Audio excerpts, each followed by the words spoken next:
Let's head back, though, to the first thing this morning. Lawmakers on Monday morning, they're at work talking again about education savings accounts. And in short, it's a concept that would allow public tax dollars to be sent to private, religious, and homeschool students for use on their education journey. Now, the case for ESAs centers on families believing that public school is not the best option for their student, so they would rather have tax dollars meant for their student sent in a different direction. For months, we have watched different pitches on the idea. Funding and oversight, they've been major debates. At the center of it all, though, there's a question that lawmakers have debated and heard a lot from Idahoans on.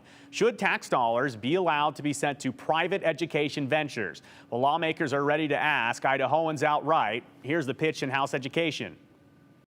Should the state of Idaho, the Idaho legislature, or any state agency direct or appropriate public tax dollars to private K-12 schools, including private religious and for-profit schools? And the question would just be a simple yes or no answer. So this would be an advisory vote that would end up on the ballots. And to be clear here, this would not be a binding question. Think of it as a survey from the Idaho legislature. They want to get a feel from voting Idahoans about the major question. So that ballot question would go on the November 2024 ballot, and lawmakers could do whatever they want with the results. And the vote does not preclude lawmakers from taking action on ESA at this year or next year or anytime soon.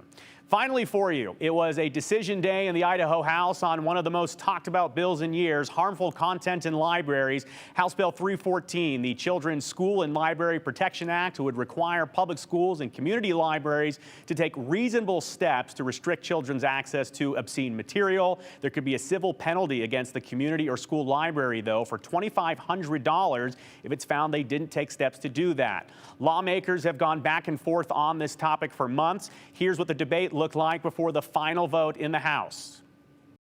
All we're asking is for them to take reasonable steps. What's unreasonable is to leave them in sections of the library designated for minors. And then what we're essentially telling parents is, we're not going to look out for your kids.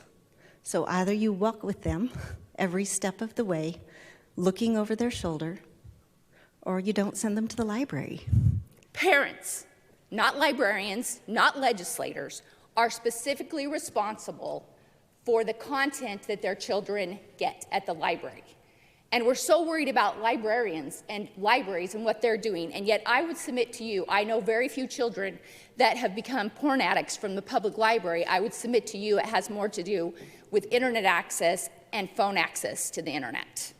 So, Brian, after about 2 hours of debate and back and forth, that law, or that proposed bill, I should say, did pass the Idaho House by 10 votes. Heads over to the Senate now. What's interesting about ESAs or vouchers, it went from it's happening this year to now, well, let's talk about it a couple more years and see if we can make an advancement on it there. And kind of the advisory question we touched on also brings up another question. Is ESAs the way to go, or is there another avenue as well out there? All right. Thanks, Joe. Well, speaking